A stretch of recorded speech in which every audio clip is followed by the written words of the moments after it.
তোর গাড়িটা দে, গ্যারেজে গাড়ি ঢুকা। তোর মতো ড্রাইভারের আমার দরকার নেই। গাড়ি ঢুকা। নেক্সট আমার ঘুমাবো না তোর ঘুমান। এই গোলাম, এই বেটা ভাই। নিচে নাম।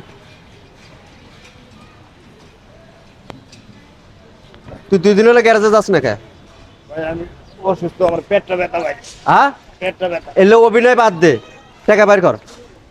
কি অবস্থা টাকা বাইর কর আর গ্যারেজে ঢুকা। কিছে ভাই জমা দেওয়ার ভয়েতে এরা গ্যারেজ সারা রাত গাড়ি চালায় আর দিন করে এভাবে ঘুমায়। এরা 1000 টাকা 1200 টাকা দৈনিক 1000-1200 টাকা ইনকাম করে, আর সামান্য 1-150 টাকা আমার রিক্সার জমা দেওয়ার জন্য এরা সারা রাত গাড়ি ইয়েতে যায় না।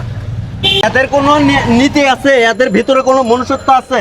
হ্যাঁ আরে ভাই, আমার তো নিজের তো একটা টেনশন হয়। তুই যখন 2 দিন হলে গ্যারেজে যাস না, আমার তো নিজের একটা টেনশন হয় যে আমার গাড়ির টেনশন আমি বাদ দিলাম।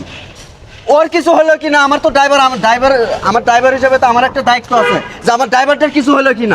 তোর গাড়িটা দে, গ্যারেজে গাড়ি ঢুকা। তোর মতো ড্রাইভারের আমার দরকার নেই। গাড়ি ঢুকা। নেক্সট আমার ঘুমাবো না তোর ঘুমান লাগবে না, তুই গাড়ি সরা যা। মামা। তোরা ঢাকা শহরে এসে মনে করো তো টাকা মনে আছে ইয়া ভাইসা যায় এই রিক্সা কিনতে।